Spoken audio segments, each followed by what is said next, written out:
취석곡이 만개 있습니다. 정말 아름답고 풍성하네요. 베란다를 꽉 채우고도 남는 어마어마한 포스를 자랑하네요. 반갑습니다. 초야의 그린 스토리 채널의 초야입니다. 오늘은 취석곡을 소개하겠습니다. 영명으로는 린들레이라고 하죠.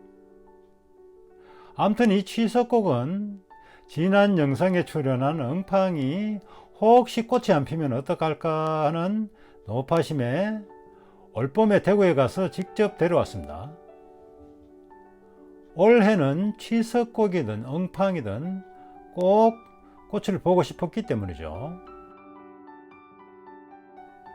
데려올 때 꽃대 자리를 두 군데 봤었는데 저희 집에 오고 난 이후 완전히 다른 곳에서 꽃대가 7개 솟아 올라왔습니다.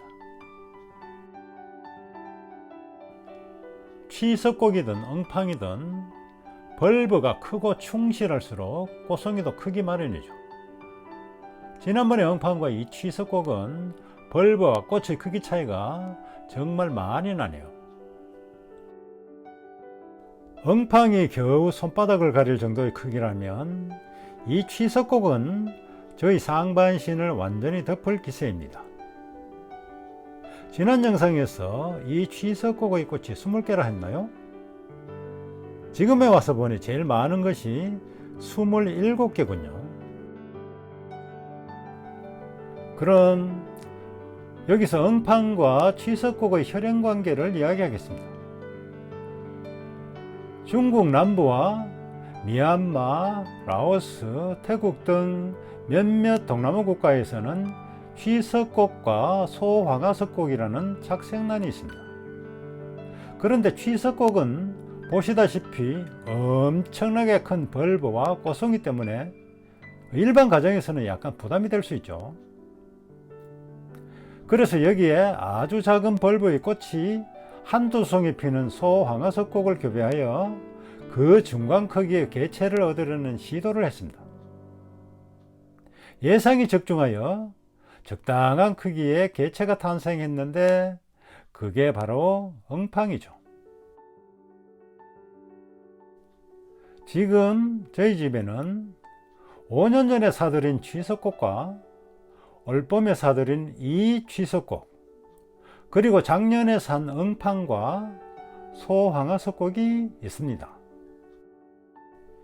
이 소황화석곡은 싼 가격에 좋아라 하며 인터넷 구매를 했는데 막상 받아보니 벌브의 크기가 거의 메리크론묘 같은 게 언제 커서 개화할지 까마득하게 느껴집니다. 이 취석곡이 점점 부장나무를 휘고만 올라가는데 더 자랄 공간을 만들어줘야 할 것 같은데 어쩌죠? 어디서 적당한 나무 토막을 구해서 다듬어 붙여줘야 할 것 같네요. 올해는 꽃대가 7개 달렸는데 해가 갈수록 벌브 수도 늘어나 세력이 커지니 꽃대도 점점 많아지겠죠. 꽃대 수가 15개쯤 되면 정말 장관일 것 같습니다. 그때를 향하는 여정은 계속됩니다. 이 취석곡을 잘 키우려면 생장기 때는 될 수 있는 대로 강한 빛과 충분한 통풍으로 벌브를 충실히 키워주고 겨울철 일정 기간 동안의 저온과 단수가 꽃 피우기의 핵심 포인트입니다. 또 꽃을 잘 맺지 않는 포기가 있다고 하니 구입할 때 전년도 꽃이 피었던 흔적을 확인하는 것도 아주 중요한 팁이 되겠죠. 영상이 좋았나요?